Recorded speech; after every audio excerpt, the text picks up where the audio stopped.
کلوپترا نے اقتدار سنبھالتے ہی سب سے پہلے ان متوقع باغیوں سے نمٹنے کی ٹھان لی۔ اس سلسلے میں اس نے عوامی طاقت کو اپنا بنانے کی کوشش کی اور عوام میں گلنا ملنا شروع کیا۔ مصر میں مختلف قوموں کے لوگ بستے تھے، جن میں یہودی، یونانی اور مصری شامل تھے۔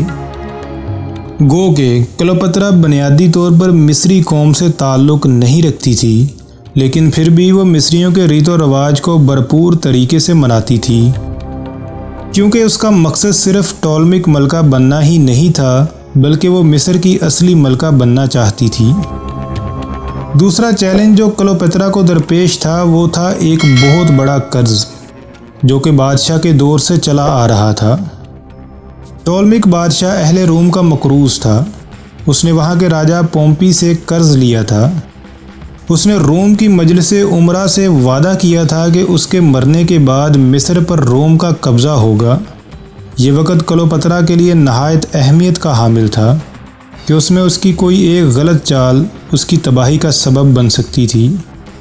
اس کا خیال تھا کہ پومپی کے ساتھ مذاکرات کر کے اس کا حل نکالا جائے، لیکن اس کا بھائی جو اس کا شوہر تھا اور اس کے مشیر اس کو رومی سلطنت کے مسائل سے الگ ہو جانے کا مشورہ دے رہے تھے، لیکن کلوپترا ان کے اس فیصلے کے خلاف تھی، جس کی وجہ سے وہ کلوپترا کو ختم کرنے کے منصوبے بنانے لگے۔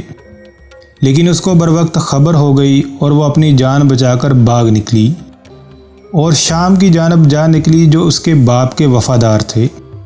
وہاں اس نے اپنی فوج کو ترتیب دیا اور اپنے بھائی کے خلاف جنگ لڑنے کی تیاری کرنے لگی۔ لیکن اسی دوران روم کی اندرونی بغاوتوں کے نتیجے میں پومپی اور جولیس سیزر آمنے سامنے ہوئے اور پومپی کو شکست ہوئی اور وہ مصر کی طرف فرار ہو گیا، جہاں 48 قبل مسیح میں اسے چھرا گونپ دیا گیا اور سر کاٹ دیا گیا۔ 21 سالہ کلوپترا اس وقت سینائی میں ایک مفرور تھی، اپنے بھائی کے خلاف خانہ جنگی کے ہارنے اور اپنے فوجیوں اور مشیروں کے رحم و کرم پر۔ جلد ہی وہ اپنے آپ کو رومن دنیا کے نئے مالک سے ہم آہنگ کرنے میں کامیاب ہو گئی، جس کا نام جولیس سیزر تھا۔ جولیس سیزر پومپی کے قتل کے چند دن بعد اسکندریہ پہنچا۔ اس کو پومپیو کی موت نے غمزدہ کر دیا، کیونکہ وہ اس کو قتل کرنا نہیں چاہتا تھا، بلکہ اس کو واپس روم لے جانا چاہتا تھا۔ لیکن مصریوں نے اس کی خوشنودی حاصل کرنے کے لیے پومپیو کو قتل کروایا۔ کہا جاتا ہے کہ یہ قتل کلوپترا کے بھائی نے کروایا، لیکن اس کا الٹ نتیجہ نکلا۔ سیزر نے اپنے آپ کو بیتلیموس کے محل میں بند کر دیا، وہ گھر جہاں سے کلوپترا کو جلا وطن کیا گیا تھا۔ سیزر تک پہنچنے کے لیے ریگستان سے اس نے ایک خفیہ واپسی کا منصوبہ بنایا۔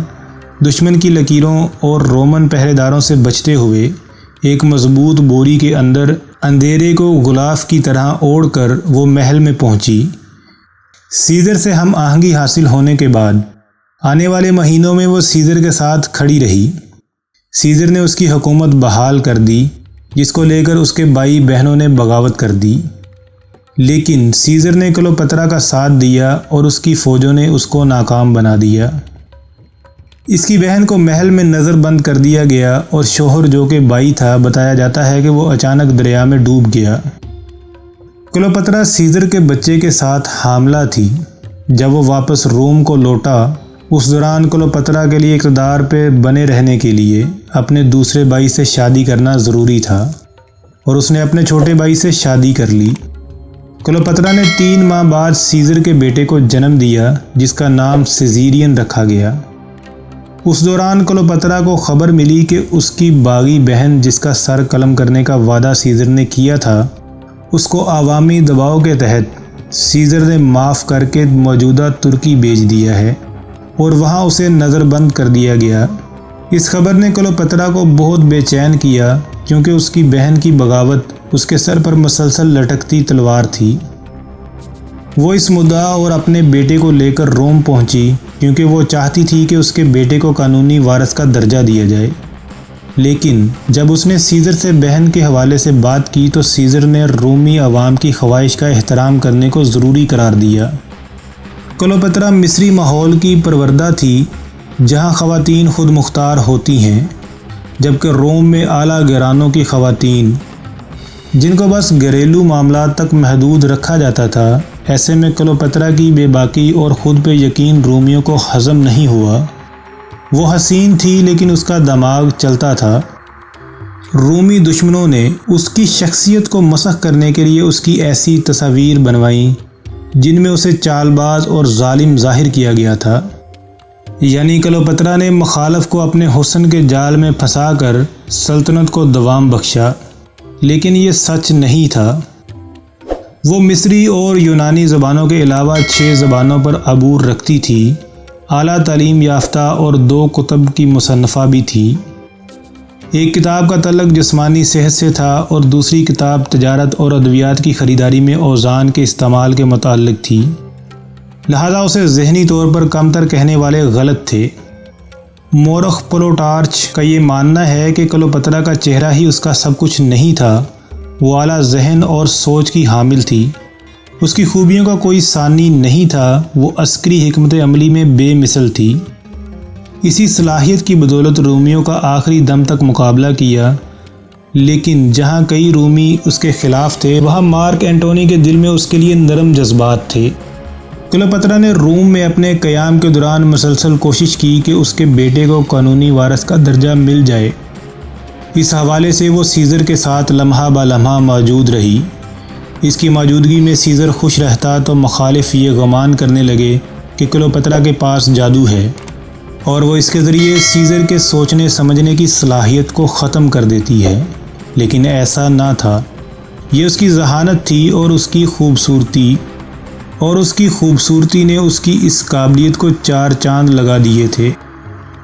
بہرحال کلوپترا اپنا مقصد حاصل کیے بنا ہی مصر کو واپس لوٹ گئی، جبکہ اسی دوران روم میں خانہ جنگی کی صورتحال پیدا ہو گئی۔ عوام کی بھرپور سپورٹ سیزر کے ساتھ تھی، لیکن اشرافیہ کا ایک بڑا طبقہ سیزر کے خلاف ہو گیا، کیونکہ وہ سوچتے تھے کہ سیزر ایک ڈکٹیٹر کی طرح ہے جو ان کے جمہوری طرز کی حکومت کے نظام کے خلاف ہے۔ لیکن مارک اینٹونی نے سیزر کا ساتھ دیا۔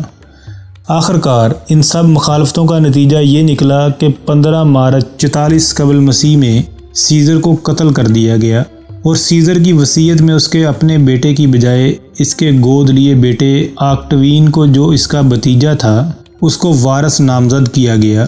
اس واقعے نے کلوپترا کو پریشان کیا، لیکن اس نے خود کو سنبھال لیا۔ آکٹوین کے اقتدار سنبھالتے ہی کلوپترا کی بہن کو آزاد کر دیا گیا، اور وہ ایک بار پھر سے کلوپترا کے خاوند، جو کہ اس کا چھوٹا بھائی تھا، اس کے ساتھ مل کر سازش کرنے لگی۔ اس سازش کو ناکام کرنے کے لیے کلوپترا کو اپنے بھائی کو مروانا پڑا۔ اپنے نوزائیدہ بیٹے کے ساتھ کلوپترا کا مصر میں اقتدار پر قبضہ پہلے سے زیادہ محفوظ ہو گیا تھا، پھر بھی نیل میں آنے والے سیلاب کے نتیجے میں فصلیں تباہ ہوئیں، جس سے مہنگائی اور بھوک بڑھ گئی۔ اسی دوران روم میں سیزر کے ساتھیوں مارک اینٹونی، ایکٹوین اور لیپڈس اور اس کے قاتلوں بروٹس اور کیسیس کے درمیان تنازع چل رہا تھا۔ دونوں فریقوں کو مصری حمایت چاہیے تھی۔ کلوپترا نے کچھ وقت لیا فیصلہ لینے کے لیے، اور اس کے بعد کلوپترا نے مصر سے 4 رومن لشکر بھیجے جو روم کی سربراہی کی مدد کے لیے تھے۔ 42 قبل مسیح میں فلپی کی لڑائیوں میں بروٹس اور کیسیس کی فوجوں کو شکست دینے کے بعد مارک اینٹونی اور ایکٹوین نے روم میں اقتدار کو تقسیم کیا۔ مارک اینٹونی نے جلد ہی کلوپترا کو سسلین شہر ٹارس، جو جدید ترکی کے جنوب میں واقع ہے، وہاں طلب کیا تاکہ وہ اس سے ان اقدامات کی وضاحت دریافت کر سکے جو اس نے سیزر کے قتل کے بعد کے واقعات میں کیے تھے۔ لیکن وہ کلوپترا کے حسن اور ذہانت کے آگے ڈیر ہو گیا، اور اس نے مصر اور کلوپترا کے تاج کی حفاظت کرنے پر اپنی حمایت کا اعلان کیا۔ اس کی چھوٹی بہن اور حریف ارسینو کو جلا وطن کرنے کے لیے حمایت کا وعدہ کیا۔ کلوپترا مصر واپس آ گئی۔ اس کے فوراً بعد اینٹونی اپنی تیسری بیوی فلویا اور اپنے بچوں کو روم میں چھوڑ کر 40 یا 41 قبل مسیح کا موسم سرما کلوپترا کے ساتھ سکندریہ میں گزارا۔ 40 قبل مسیح میں اینٹونی کی روم واپسی کے بعد کلوپترا نے جڑواں بچوں کو الیگزینڈر ہیلیوس سورج اور کلوپترا سیلین چاند کو جنم دیا۔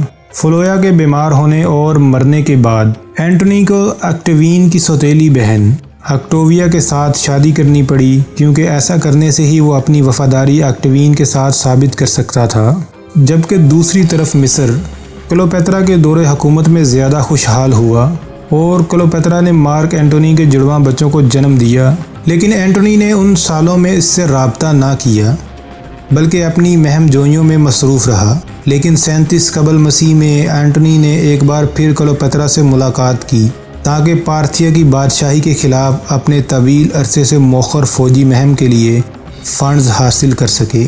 اس کے بدلے میں اس نے مصر کے مشرقی سلطنت کا بیشتر حصہ واپس کرنے پر اتفاق کیا، جس میں قبرص، کریٹ، سائرینیکا یعنی لیبیا، جیریکو اور شام اور لبنان کے بڑے حصے شامل تھے۔ وہ پھر سے محبت کے رشتے میں ایک دوسرے سے بندھ گئے اور کلوپیترا نے 36 قبل مسیح میں اینٹونی کے ایک اور بیٹے بطلیمی فلیڈیلفوس کو جنم دیا۔ پارتھیا میں بری طرح شکست کے بعد اینٹونی مصر اور کلوپیترا کے پاس واپس چلا گیا۔ 34 قبل مسیح میں ایک عوامی جشن میں جو اسکندریہ کے عطیات کے نام سے جانا جاتا ہے، اینٹونی نے سیزرین کو سیزر کا بیٹا اور صحیح وارث قرار دیا، جیسا کہ کلوپیترا چاہتی تھی، اور کلوپیترا سے پیدا ہونے والے اپنے ہر بچے کو زمین عطا کی۔ اس سے اس کے اور آکٹوین کے درمیان پراپیگنڈے کی جنگ شروع ہو گئی، جس نے دعویٰ کیا کہ اینٹونی مکمل طور پر کلوپیترا کے کنٹرول میں ہے اور روم کو چھوڑ دے گا اور مصر میں ایک نیا دارالحکومت بنا لے گا۔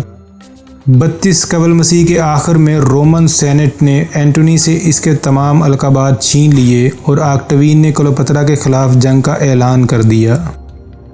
2 ستمبر 31 قبل مسیح کو آکٹوین کی افواج نے ایکٹیم کی جنگ میں اینٹونی اور کلوپیترا کی افواج کو زبردست شکست دی۔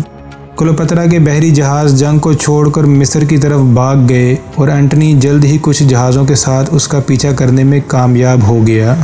اسکندریہ پر آکٹوین کی افواج کے حملے کے بعد اینٹونی نے ایک افواہ سنی کہ کلوپیترا نے خودکشی کر لی ہے۔ وہ اپنی تلوار پر گرا اور اسی طرح مر گیا۔ 12 اگست 30 قبل مسیح کو اینٹونی کو دفن کرنے اور فاتح آکٹوین سے ملاقات کے بعد کلوپیترا نے اپنے آپ کو اپنی 2 خواتین نوکروں کے ساتھ اپنے چیمبر میں بند کر لیا۔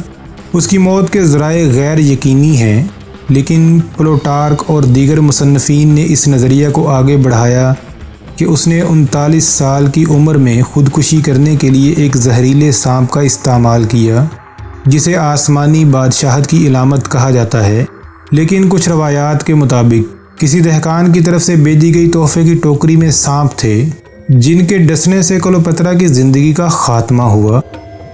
یہ تھی دوستوں کلوپیترا کی داستان۔ امید ہے آپ کو پسند آئی ہوگی۔ کیسی لگی یہ داستان کمنٹ میں اپنی رائے کا اظہار لازمی کیجیے گا۔ ملتے ہیں اگلی ویڈیو میں۔ اللہ حافظ۔